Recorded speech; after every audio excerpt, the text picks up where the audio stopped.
Welcome back, everybody. We're still here in Iraq with the 2nd Battalion, 69th Armored Regiment, 3rd Brigade Combat Team, 3rd ID, from Fort Benning with the Cobra Company. And you're hearing all this on TalkingWithHeroes.com. And we're going to visit with here 1Sgt Raul Betancourt. Welcome, sir. Did I get that right? Welcome. How are you? Good. Yes, you did. Thank you. Why don't you share with our listeners a little bit about yourself, how long you've served, and where you're from? Well, I am originally from the Bronx, New York. I have served in the Army for 22 years.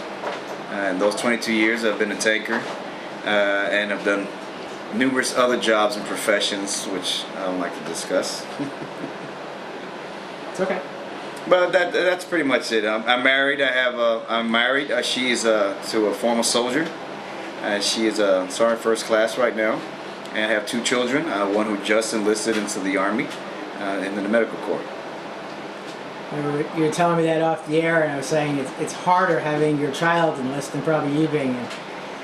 Yes, it is. An old saying that my great-grandfather had told everyone that we passed along is that no parent should ever outlive their child. So that's one of the fears that you always have is when your siblings, when they join in, is that something could happen to them. And I haven't had any gray hairs during all my deployments, and now that he's joined up, I'm going to start growing them. Yep, I understand that. So 22 years in the military, how many deployments? Desert Storm, Operation Iraqi Freedom 1, which is the initial invasion. Iraqi Freedom 3. I missed out on Operation Iraqi Freedom 5 due to injury. I was actually hit by an IED. And they allowed me to rehab, and I came back out here now with the same unit that I've been in for all the deployments. For 10 years, the same unit, and now I'm out here with them again for OIF-7. That's great. It never ceased to amaze me, the troops I've interviewed that are wounded, and they cannot wait to get back. It's a passion that you have. It's very hard to explain. You have to be there with the soldiers to know the bond that you have, and you never want to leave them. And every opportunity you can to be with your young and old soldiers, you do when you take that opportunity. Okay. Thank you very much for that. Talk about comparing your previous deployments here to Iraq to this deployment, the progress, the transition you've seen. Iraqis taking more control, what kind of stuff? During our initial invasion, I would say the country was suffering. The government had all kind of reasons why we were to come here to Iraq. The one that kept in my heart was to help the people. That's what I saw. Politics aside, what I saw coming in through the initial invasion was, wow, the people needed help. There was struggling, there was poverty, lots of violence that was here. So it's good to say that we liberated them is what we did. And they needed our help, whether they wanted it or not, because the Iraqi people are very proud people. They've been out here for thousands of years. The Babylon ruins are here. It's one of the cradles of civilization. If you're a religious person, you know that Moses had made the trek down through over here. So this land and this country has historic value. It's just tremendous. And when we saw the people suffering, it made us want to help them. And they needed that help. And in the beginning, it was shaky. We had to start building with the Iraqi forces, the security forces, the army and the police, and help establish the government. It was rough. There was a lot of sectarian violence. My second deployment that we came out here, our partnership with the Iraqi army was even better. It was tremendous. We began training them better, providing them with the equipment, the needs, and the skills and the needs and the tools that they needed. The people at that time when we came in during that deployment were more catering towards us. We did have our share of violence, but I would say we were a little bit more fortunate than the units after us were, due to the units, I would say external help that was starting to come into this country and flooding here and helping the insurgency. So the governments were having a problem. People still having a trust, but the relationship between the U.S. forces, the soldiers, and the Iraqi soldiers was good. It was better. Like I said, OAF 3, OAF 5, the guys that came out here while I was back home, taking care of the units that was back home, the family members and everything, that support that they needed for the family readiness group is what I did. I just heard the stories and the tales from my fellow soldiers and what they had gone through, which was previous to what it was with OAF 3. Now during this deployment coming out here in OAF 7, we're no longer on the offensive. Okay, we are actually part of provide an assist, and that is exactly what we do. The Iraqi forces have now taken ownership of their problems. They are well trained, well equipped, and they only call us, and it would have to be a dire emergency if they need our help. They are self-sufficient.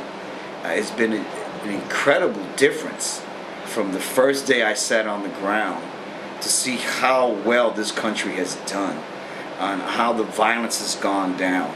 A lot of people like to credit that to the surge, the American surge. I would say partially that would help, but the other half was really the Iraqi people. They're the ones who were tired of the bombings. They were the ones that were tired of the sectarian violence. They're the ones that wanted a united Iraq. They wanted to be under one banner, they wanted to be under one government, and they wanted peace. That's what they wanted, and that is what they have achieved. Do they still have to struggle? Everyone does. Every country struggles no matter what. You'll never get rid of violence. You'll never get rid of terrorism. It would always be there, but we can contain it. And the Iraqi people have done a tremendous job containing that violence. So this New Dawn campaign that we're just now hearing about across America, this is something that you've all been involved with for a long time. It's just a different name now. Yes. Okay. We've been involved with that since the beginning. We've been involved with it. We were the initial invasion for the spearhead of the division when we first came through and went into Iraq. And they called it New Dawn, but it's something that we've always done, you know, to provide and assist the Iraqi people and the soldiers. We were doing that since day one till now.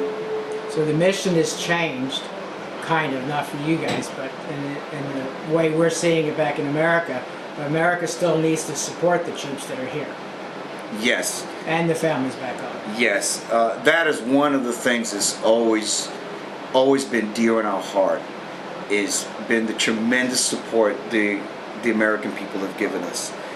There's no feeling in the world, especially with care packages. If everyone knows what care packages are, it's when an organization or families or groups of people back home, Americans back home, they put together packages for the soldiers. They put them in a box. They put anything from candy to toiletries to clothing, magazines. Some organizations have even donated video games to us and things like that, and consoles. It's something when a family sends you something, your own flesh and blood sends you a package. It's overwhelming. But the shock and the joy that you receive from a package from someone that you don't even know took the time to put this together is tremendous. It's a tremendous feeling. When we would come home, either from a deployment and it was finished, or during our R&R, the people that would greet us at the plane, from getting off the plane in the airport, thank you for your service, thank you for your service. I would always tell them, thank you for your support. We know what we got involved with. We know what we were coming here to do and the sacrifices that we had to make. But it was the American people back home that had to deal with the loved ones, their children, their godparents, their friends, their families that are soldiers that were deployed. They were the ones who I think are the ones that deserve the many thanks.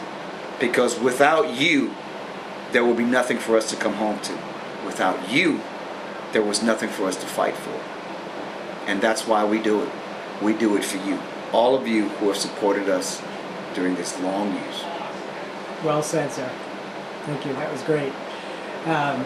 Anything else you'd like to say, like to the American people, like you're coming home, I know Columbus, Georgia, you're going to get welcomed, I'm planning on being there at an event that's being put together. For the people that are going to still be over here, the American people need to support them, get involved with support groups, and the people that are already involved, keep doing it, right? Yes, there's always going to be soldiers here. The same way we have soldiers in Kuwait and in many other countries, they're always going to be here. Of course, their jobs will be a lot different, but the threat is still there. Terrorism out here in the Middle East is extreme, so we need to support the soldiers as much as we can. Just because you hear in the news that the last combat brigade has come home, or Fort Bennings' last unit has come back home to them, the 3rd Brigade has come back to Fort Benning, we still need to support the soldiers that are still out here. The fight is not over with. It will not be over with for a long time. And I would like to give the many thanks to everyone, like I said, back home who has supported us, and continue to show your support. Even when we come home, we must continue to show our support for the soldiers, the men and women that are still risking their lives out here for the freedom that we so much cherish back home. Why don't you give a shout out to some family and friends back home? I would like to give a shout out to my wife, my parents, my 2 siblings. Raymond, I know you did what you did. You joined up. You went to the medical corps. I'm proud of you, and I wish you the best of luck, and your daddy will always be there for you. Thank you very much. Thank you for your service to our country. Thank you for your support, sir. Privileged to be here. Once again, folks, you're here on TalkingWithHeroes.com, hearing from the Cobra Company out of Fort Benning, Georgia, here in Iraq, and we have a bat here. I almost forgot about that. What's this bat about?